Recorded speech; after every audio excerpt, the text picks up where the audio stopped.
Choices, Archfiend hype. It's been an interesting market today. Make sure you guys smash the and crap out of that subscribe button so you guys don't miss out on more content. So, Ghost Fairy Elphobia. Many of you guys might remember this card is some old strange garbage card, and I agree with you. But once per turn, we can reveal a win monster in your hand.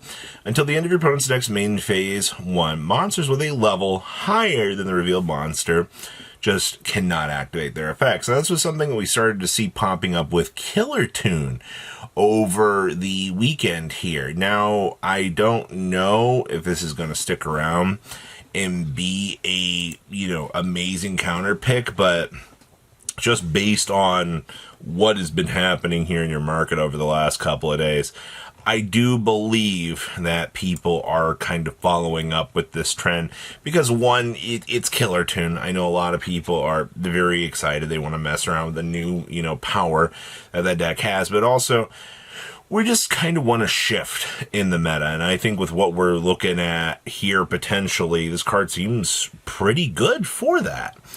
Archfiends.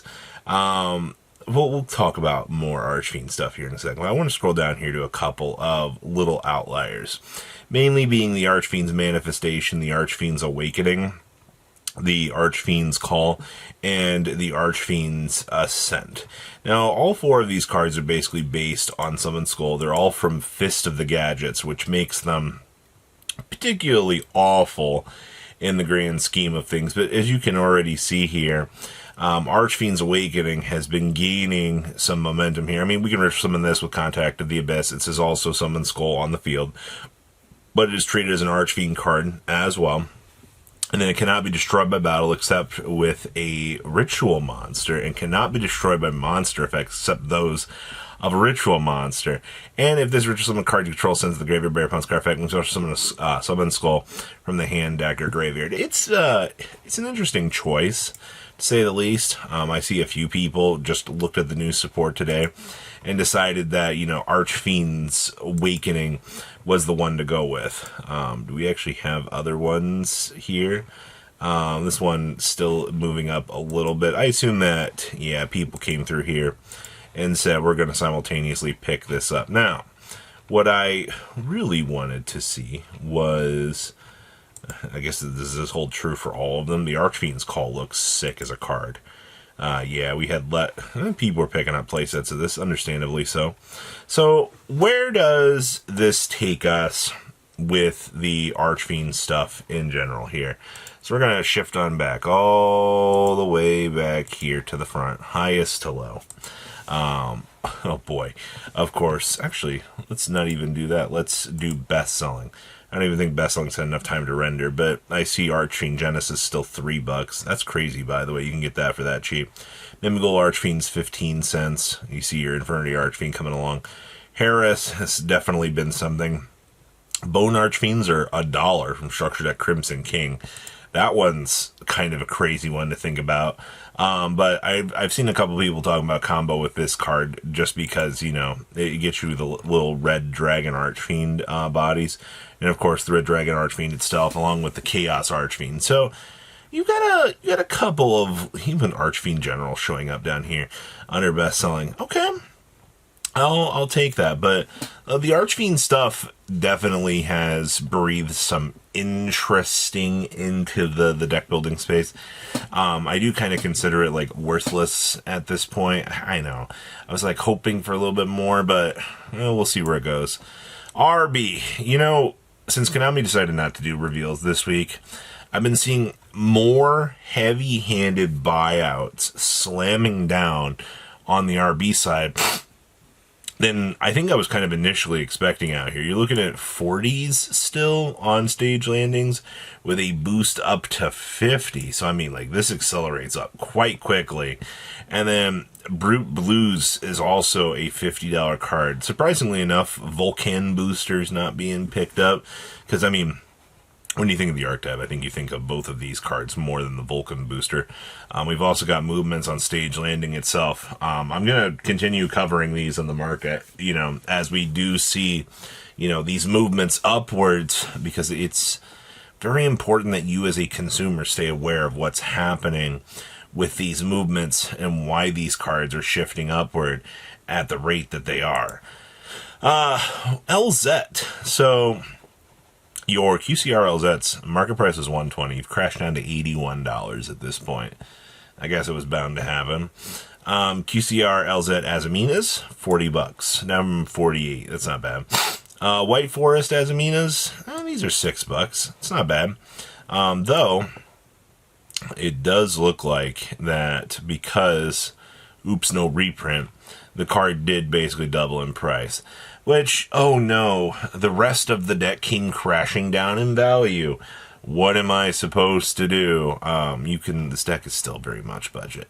Alright, it stinks that a 1 to 2 is now $10, but if, the other expensive cards came crashing down, then, we're absolutely fine with that. Yeah, look how much LZs have crashed, $7. That's particularly awesome to see. Beryl, you might not have paid too much attention to this guy, and I don't really blame you for that. But you might be noticing, wow, why is Beryl at 15 listings? Why is he going up in price? Well, everybody, this is what we like to call the Konami didn't reprint certain cards. So now we have to go through the rarity redistribution process and other people going, oh, hey, Primite Lordly Load got reprinted, so now Beryl has to redistribute itself in value, kind of equalize.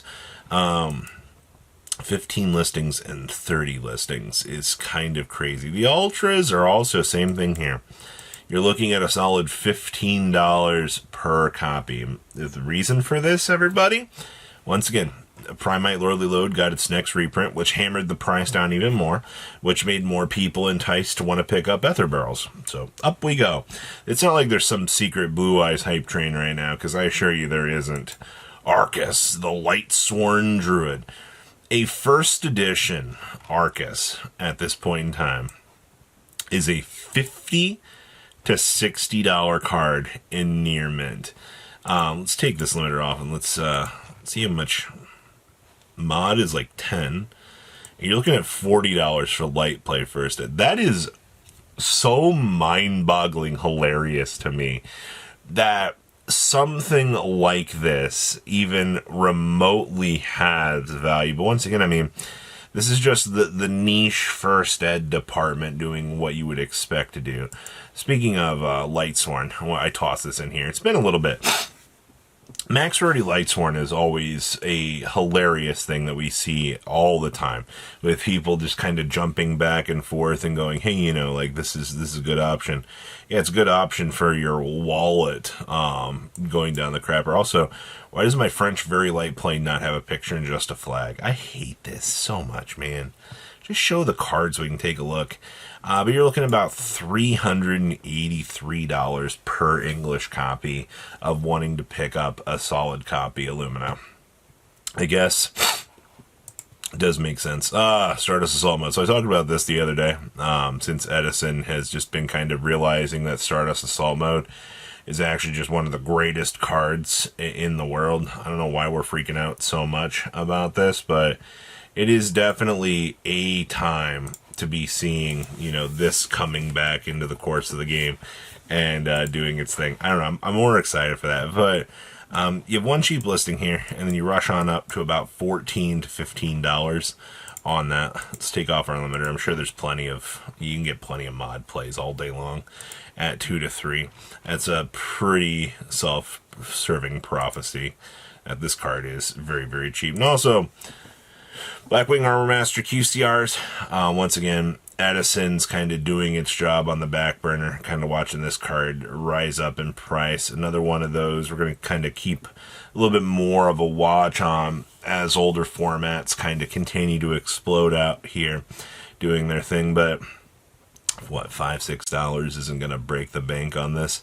It's more inconveniencing than anything watching this, spin on up and kind of do its thing. But alas, what do you think about today's market? Please, if comment down below, tell me what you guys think, and I'll see your beautiful faces back here in day, guys. Patrons, thank you.